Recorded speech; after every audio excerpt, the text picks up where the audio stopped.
Welcome to Talk of the Town. I'm Robin Zimmerman along with Luke Gawronski, and he is a certified financial planner which is a CFP, but Yes. also next to your name are the initials CEPA.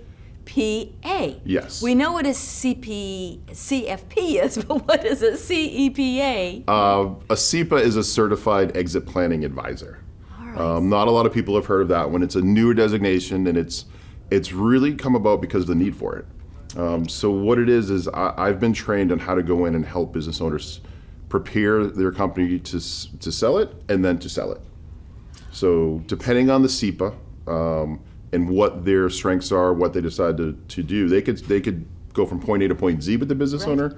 They could come in and fill one particular need. But we have just been certified to go in and do the exit planning for the business owners. Are you talking about small businesses or are you talking about big corporations? Both. Okay. So around here, the sweet spot for business owners around here that I work with, usually maybe 1 to 20 million when you're looking at EBITDA, which is a technical term. It's just how they figure out. But there are some, we can go 100 million plus. Right. And what it involves is just more professionals that we bring in. So would you walk through the steps?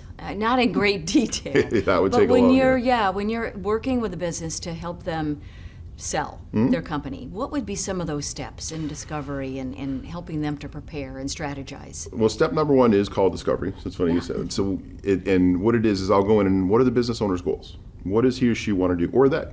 Sometimes you might have 4 or 5 business owners that might be family members or not, and they might have different goals moving forward. So step 1 is to find out what are their business, financial, and personal goals. And we take a lot of time doing that because if you have to make sure you get that first step right. Right. And then what's the second step? Well, it depends on what their goals are. It can go in a lot of different directions. But mostly what it is we'll evaluate their business. Most business owners, when you ask them what is their business worth, they'll give you an idea. Yeah. And you'll say, well, how'd you get that? And they're like, XYZ sold. I know what he sold this business for. It was the same business. And that's not always the case. Like businesses can vary greatly because when you're evaluating a business, which we do free of charge for the business owners when we first do it, it really gives them an idea of what that business is worth. And we do it by figuring out, what is their EBITDA times what's called a multiple. Right. And the higher we can get that multiple for the business owner. So step 2 is we come in and we protect the business, make sure everything's in order, make sure nothing's a red flag. We start teaching them what potential buyers will come in and look for. What are they gonna be willing to pay a high multiple of? Because you can raise the EBITDA, which is addition, or you can raise that multiple, which is multiplication. And we all know just from math class, multiplying gets you a bigger number faster.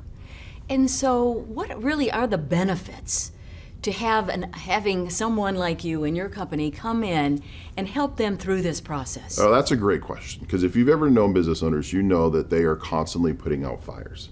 Right. So they know they have to do this, but they almost never get to it. Most business owners you talk to, some of them have heard of exit planning, but very few of them have done it before they bump into you because they're growing their business. Right. Some of them for decades they've been growing this business. Right. So the benefits of bringing us is we help them get a plan together so they can sell their business when they want to and how they want to. So we're not talking about in the last stage. We're talking about earlier on that they're eventually going to sell. Yes. And so helping them through the planning through several months or years. 3.5 years is about the time we tell them they should prepare. We can help them do it quicker if they need to, but that's what we mean about how and when. Like you really have to prepare for the how and when. And then the other thing we really do is after the how and the when, we show them how to turn a lifestyle business, meaning most business owners live off the money they make in their business. Mm-hmm. How do you turn that into a value business, meaning someone sees value in it and they want to take it from you. They want to pay you for that. Right. Does it get emotional? Yes, very. I mean, all business owners are different. Yes. I don't want to put them all into the same category. But a lot of times this is their baby. They've given up time away from their family. They've given up personal, their whole life. Their whole life. And one of the big things we prepare them for that they don't think about is the personal side. Yeah. We all know 1 or 2 people who are so excited to retire, and when they did, they were just bored out of their minds and miserable. So one of the things we do work with them is not just the business goals and the financial goals. That's a big part of what I do in the process, is I'll make sure they fill what's called the wealth gap. How much do you have to sell this business for to be able to either retire or sometimes maybe start another venture. Luke, I would think it would be very rewarding, this type of work. It's one of the favorite parts of my job. Yeah. So some of the rewarding parts are when you see someone, it's really the American dream. You're Yes, helping yes. someone realize the American Very dream. good. They've built the business up. I don't go in there and tell them how to run their business. Most business owners are excellent at it. Yes. But there are some things about the business maybe they haven't thought of or they don't have expertise in that I'll help them with. Excellent. And then they sell it, and it's the American dream. Let's build something, and then let's use that to provide for me and my family for to the rest of enjoy my life. the rest of their Right. lives. So it really is very fulfilling. Great job. Good interview, Luke. I really enjoyed that. Happy holidays to you again.